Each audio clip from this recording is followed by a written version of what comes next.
우리는 지난 주일에 실패를 교훈 삼아 일어서서 실패를 극복하며 승리의 삶을 살아가는 아브라함에 대해서 은혜를 나누었습니다. 오늘은 아브라함이 승리의 삶을 살 수 있었던 또 다른 하나의 모습을 우리가 배우고자 합니다. 그가 승리의 삶을 살 수 있었던 것은 한 영혼을 사랑하는 목자의 심정이 있었기 때문입니다.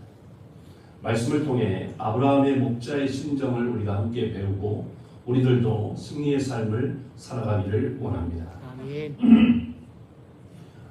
오늘 본문 14장에 나오는 정치적인 상황은 아브라함이 살던 당시 국제 정세가 얼마나 복잡하고 불안했는가 하는 걸 보여줍니다. 당시 가나안에는 중앙 정부가 없었고 소돔과 같은 도시가 왕국이었습니다. 소왕국들이 서로 자국의 이익을 위해서 동맹을 하기도 하고 때로는 배반하기도 하고 이렇게 이합집산하는 그런 현상들이 일어나던 상황이었습니다. 엘람 왕 그돌라오멜이 패권을 잡고 맹주 노릇을 하고 있었습니다. 그래서 다른 나라들은 이 엘람 왕 그돌라오멜에게 조공을 바치고 있었습니다. 그러다가 소돔 왕을 중심으로 5 왕이 그돌라오멜과의 동맹을 깨고 배반하게 되었습니다. 그러자 그돌라오멜은 동맹국들을 불러 모아서 소돔을 비롯한 5 도시국가들을 쳐서 재물과 양식까지 다 빼앗아갔습니다. 바로 이때 소돔에 살고 있던 롯도 사로잡히게 되었고 재물도 다 약탈당하게 되었습니다. 롯은 하루아침에 집을 잃고 재산도 다 잃고 비참한 노예 신세가 되고 말았습니다. 세상 겉모습만 보고 아브라함을 떠나서 자신의 욕심을 채우려다가 결국 큰 낭패를 보게 된 것입니다. 우리는 여기서 욕심 때문에, 탐욕 때문에 죄와 짝하고 살아가면 결국은 얼마 못 가서 패망하게 된다고 하는 교훈을 얻게 됩니다. 처음엔 네가 좌하면 내가 우하고 네가 우하면 내가 좌하리라. 먼저 좋은 것을 네가 선택해라. 그랬을 때 이 욕심에 사로잡혔던 조카 롯이 아브라함의 은혜를 다 잊어버리고 눈에 보기 좋은 소돔 땅을, 기름진 땅을, 아주 경제가 활성화되어 있는 그 땅을 선택했었죠. 처음엔 계산적이었던 롯이 더 현명한 선택을 한 것처럼 보이고 믿음으로 사는 아브라함은 손해보는 것처럼 보였습니다. 또 능력도 없고 멍한 사람처럼 보였습니다. 나이도 많고 소망 없고 또 능력이 없기 때문에 하지 못해 할 수 없이 세월만 보내는 무기력한 사람처럼 아브라함은 보였습니다. 그러나 본문에서 우리는 아브라함의 전혀 다른 모습을 보게 됩니다. 그는 패배자나 능력이 없거나 또 연약하거나 자식들에게 얹혀 사는 불쌍한 노인의 모습이 아니었습니다. 그는 당시 정치 세계에서도 10왕들과 겨루어 이길 만큼 능력이 있는 지도자였습니다. 인생은 당장의 평가를 내릴 수 없습니다. 손해를 보는 것 같지만 결국 복을 받고 패배하는 것 같으나 결국 승리하는 것이 믿음의 삶인 줄로 믿습니다. 그럼 아브라함이 이렇게 승리자가 될 수 있었던 비밀이 어디에 있었을까 하는 것을 오늘 본문을 통해 우리가 발견할 수 있습니다. 첫째는 아브라함은 목자의 사랑이 충만했던 사람이었습니다. 아브라함은 도망 나온 사람에 의해서 그 정치 상황 가운데 이제 살렘왕 엘람 왕 그돌라오멜이 이제는 소돔이나 이런 나라들을 멸할 때에 거기에서 도망쳐 나온 사람에 의해서 자기의 조카인 롯도 사로잡혔다고 하는 소식을 듣게 되었지요. 이 소식을 들은 아브라함은 의리 없는 그런 놈은 고생 좀 해야 된다, 그렇게 생각할 수도 있습니다. 또 롯을 구하러 갔다가 자기도 화를 입지 않을까 하는 두려움에 사로잡힐 수도 있습니다. 하지만 아브라함은 그런 계산을 하지 않았습니다. 그는 즉시 집에서 훈련한 318명의 용사들을 이끌고 단숨에 쫓아갔습니다.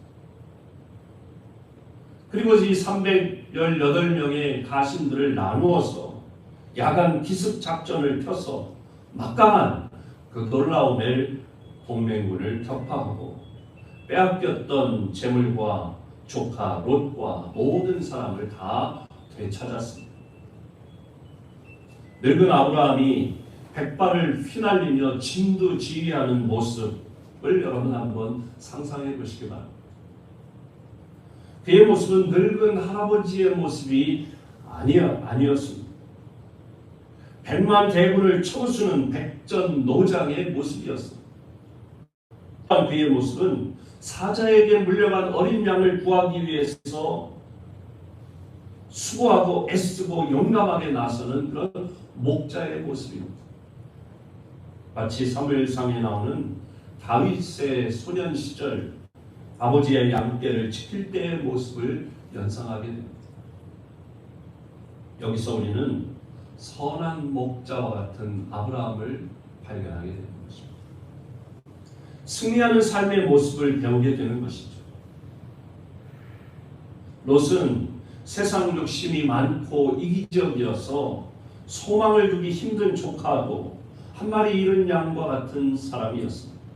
그런데 아브라함은 그런 롯을 무조건 사랑했습니다.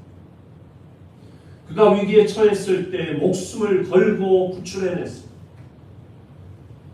그 조카 롯을 구해내기 위해서 자기의 물질과 시간과 정열을 아낌없이 쏟아부었습니다. 마음을 쓰고 지혜를 짜냈습니다.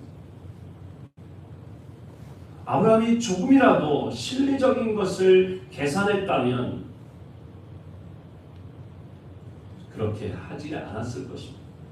그러나 아브라함은 한 영혼을 사랑하는 목자의 심정, 사람을 구원하고자 하는 전도자의 심정이 충만했던 것입니다. 하나님은 이 아브라함의 목자의 심정을 축복하셔서 아주 적은 세력으로 318명이면 많다고 생각할 수도 있지만 그 놀라운 엘과 그 동맹국들의 그 군사에 비하면 아주 소수에 불과한 것이었습니다. 그 적은 인원으로 막강한 세력을 능히 물리칠 수 있는 힘과 용기와 지혜를 주셨습니다. 하나님은 그의 대적을 아브라함의 손에 붙여주셔서 승리하게 하신 줄로 믿습니다. 아멘. 그의 목자의 심정은 한계를 뛰어넘어 불가능을 가능하게 했습니다. 목자의 심정은 위대합니다.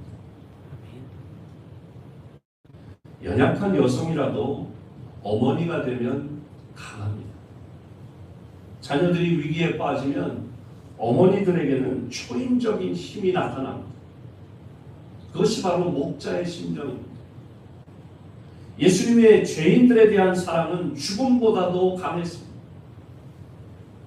세상 사람들을 구원하고자 하시는 그 열망을 그 무엇도 막을 수가 없었습니다. 그래서 요한복음 10장 11절에는 말씀하기를 나는 선한 목자라. 선한 목자는 양들을 위하여 목숨을 버리거니와. 아멘. 삶을 아름답게 하고 의미 있게 하는 것은 예수님의 마음을 가질 때 이런 목자의 심정을 우리가 가지고 우리의 자녀들을 바라보고 우리 이웃을 바라보고 우리 성도들을 바라보고 사람들을 대할 때에 아름다운 일들이 이루어지고 놀라운 역사가 하나님의 은혜 가운데 이루어지는 줄로 믿습니다. 아멘. 이렇게 영혼을 사랑하는 마음을 가진 성도들이 가족 구원의 희생의 미랄이 되기도 하고 또 자손만대 축복의 통로가 되고 명문 기독교 가문을 이루는 그런 도구가 될 줄로 믿습니다. 아멘. 이 땅에 하나님 나라를 건설해가는 진정한 역사 창조의 주인공이 될 수 있는 줄로 믿습니다. 아멘. 우리에게 이렇게 아브라함의 목자의 사랑과 열정을 부어주시기를 주님의 이름으로 축복합니다. 아멘. 두 번째로 아브라함이 어떻게 하나님의 도움을 받아 승리할 수 있었느냐? 아브라함은 승리의 날에 하나님께 영광을 돌렸습니다. 아멘. 그러니까 하나님께서 계속해서 아브라함에게 복을 주시고 아브라함이 가는 곳마다 승승장구하게 하신 줄로 믿습니다. 아멘. 아브라함은 이 전쟁 때문에 가나안에서 정치적으로 군사적으로 세력을 잡을 수 있는 아주 절호의 기회를 잡게 되었습니다. 그가 적은 세력으로 막강한 그돌라오멜의 동맹군을 격파했기 때문에 그는 신화적인 존재가 되어서 모든 왕들 위에 군림할 수 있었습니다. 그는 승리한 후에 자족하고 자만해져서 쓸모없는 자로 전락하기 쉬웠습니다. 여러분, 신앙생활에 있어서 가장 무서운 적은 교만입니다. 우리가 교만에 빠지게 되면 사탄의 종이 되고 하나님과는 원수가 됩니다. 이런 위기에 처해 있을 때 승리했지만 교만에 빠져 넘어지기 쉬운 바로 그때 하나님은 멜기세덱을 아브라함에게 보내주셨습니다. 아브라함이 승리의 대가를 부르고 돌아오자 멜기세덱과 소돔 왕이 아브라함을 맞이했습니다. 멜기세덱은 살렘 왕이요 또 지극히 높으신 하나님의 제사장이었습니다. 그는 떡과 포도주를 가지고 나와서 아브라함을 축복했습니다. 오늘 본문 19절 20절 말씀을 함께 읽어봅니다. 그가 아브라함에게 축복하여 이르되 천지의 주제이시오 지극히 높으신 하나님이여 아브라함에게 복을 주옵소서. 너희 대적을 내 손에 붙이신 지극히 높으신 하나님을 찬송할지로다. 아멘. 멜기세덱은 하나님께서 아브라함에게 승리를 주셨다고 하는 것을 상기시켜 주므로 아브라함이 승리한 날에 하나님께 영광을 돌려야 한다는 것을 가르쳐 주었습니다. 그때 아브라함이 어떻게 했어요? 나머지 말씀을 안 읽었는데 뭐라고 했습니까? 아브라함은 그가 얻은 것에서 아브라함이 그 얻은 것에서 10분의 1을 멜기세덱에게 주었더라. 아멘. 그가 전쟁에서 얻은 것에서 10분의 1을 멜기세덱에게 주었습니다. 무슨 뜻입니까? 아브라함은 승리는 하나님께로부터 왔다고 하는 것을 인정하고 하나님께 영광을 돌린 것입니다. 멜기세덱은 의의 왕이요 평강의 왕이었습니다. 또 멜기세덱은 하나님의 제사장이었습니다. 그가 아브라함을 축복하고 아브라함이 그에게 예물을 드린 것은 그가 아브라함보다 더 높은 위치에 있다고 하는 것을 말해주는 것입니다. 지극히 높으신 하나님의 제사장이었다고 했는데 그의 제사장직은 장차 올 그리스도의 제사장직과 같다고 했습니다. 히브리서 7장에 보면 멜기세덱에 대해서 이야기하기를 그는 아비도 없고 어미도 없고 시작한 날도 없고 생명의 끝도 없어 하나님의 아들과 방불하여 항상 제사장으로 있다고 히브리서 7장 3절에 말씀했습니다. 이 멜기세덱은 장차 올 메시아의 예표였습니다. 우리는 여기서 승리의 날에 하나님께 영광을 돌리는 구체적인 신앙의 자세를 배우는 것입니다. 믿음의 조상인 아브라함은 하나님의 도우심을 인정하고 감사하고 11조를 드렸습니다. 11조에 대해서 아직 구약의 모세 오경 가운데 율법으로 제정되기 이미 전 이야기입니다. 11조를 하나님 앞에 구별하여 드려야 한다고 하는 그런 율법이 아직 제정되기도 전에 아브라함은 경건하게 살고자 했던 아브라함은 11조를 통해 하나님을 경외했던 것입니다. 아멘. 11조는 아브라함의 신앙의 고백이었습니다. 아멘. 우리들도 이 11조 생활을 통해서 범사에 하나님을 인정하고 하나님을 높여드리고 하나님께 영광 돌려드리고 하나님을 찬송하는 삶을 배우시기를 주님의 이름으로 축복합니다. 아멘. 11조 생활하는 하나님께 영광 돌려드리는 아브라함에게 하나님께서 함께 하시고 그가 하는 일마다 가는 곳마다 하나님이 복을 주신 줄로 믿습니다. 아멘. 세 번째로 아브라함은 복의 근원이 하나님이심을 알고 인정했습니다. 아멘. 아브라함이 승리하고 돌아오자 소돔 왕이 나와서 환영하면서 호의를 베풀며 아브라함에게 제안합니다. 21절 말씀인데요. 21절 말씀을 보면 소돔 왕이 아브라함에게 이르되 사람은 내게 보내고 물품은 내가 가지라. 그 전쟁에서 얻어온 전리품들 가운데 노예들 끌고 온 사람들은 나에게 보내고 물품은 전리품들은 다 네가 가져라.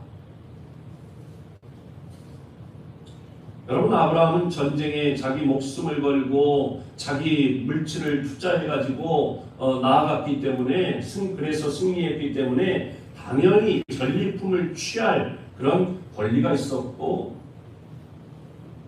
또 전쟁에 나아갈 때 동원됐던 사람들 먹이고 쓰여진 그런 물질을 전리품을 통해서 보충할 수 있었습니다. 그런데 아브라함은 아무것도 취하지 않겠다고 합니다. 다 가져 그랬는데도 나는 안 갖겠다. 왜 그랬을까요? 그 이유는 아브라함이 전리품을 취해서 부자가 되면 소돔 왕이 자기 때문에 아브라함이 부자가 됐다고 공치사할까봐 그런다고 이야기합니다. 나는 당신 때문에 복받은 게 아니라는 거예요. 당신이 이걸 가져라 마라 한다고 내가 부자가 되고 가난해지고 그런 게 아니라 우리는 여기서 아브라함의 축복관을 배울 수 있습니다. 축복에 대한 아브라함의 자세. 아브라함은 축복의 근원은 복 주시는 분은 하나님이심을 그는 믿었습니다. 아멘. 하나님이 성공하게 하시고 하나님이 승리를 주시는 잘되게 하시는 분, 복 주시는 분은 하나님이시라는 사실을 믿었기 때문에 소돔 왕의 제안을 단호히 거절했던 것입니다.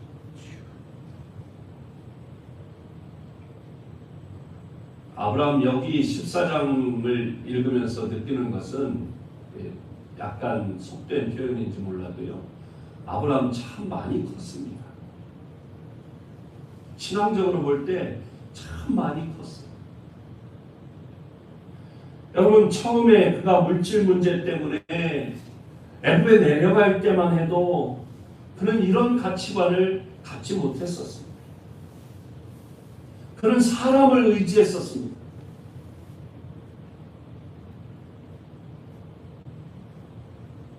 바로 왕이 재물을 줄 때도 덥석 받았습니다.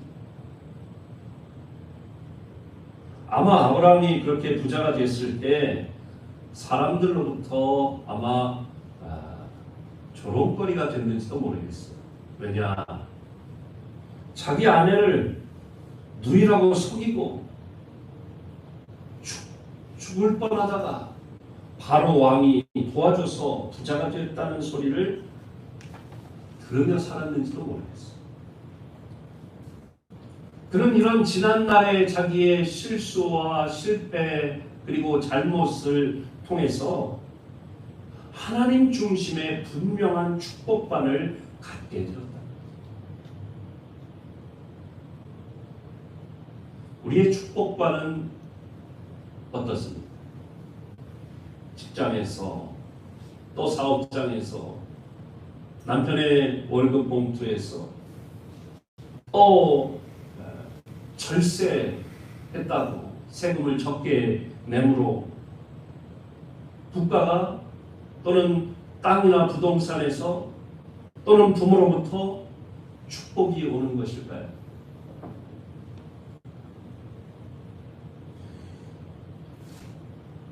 이런 축복관에 따라서 사람은 거기에 매이게 됩니다. 축복이 어디에서 오는가에 대한 그 사람의 생각에 따라서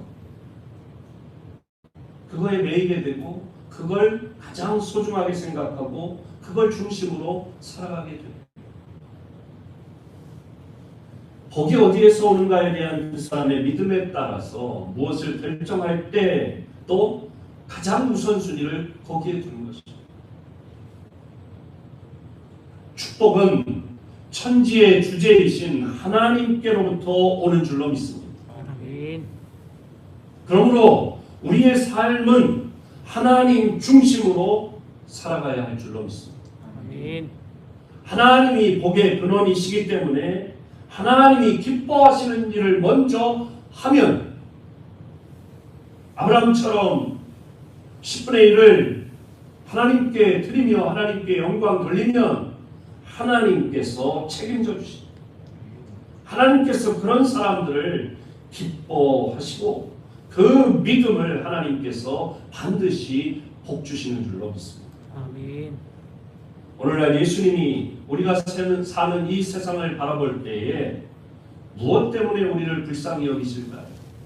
우리를 무엇 때문에 긍휼히 여기실까요? 야, 니들 참 코로나 때문에 고생이 많구나. 또 아이고 여름맞이해서 그렇게 무더워서 고생이 많구나.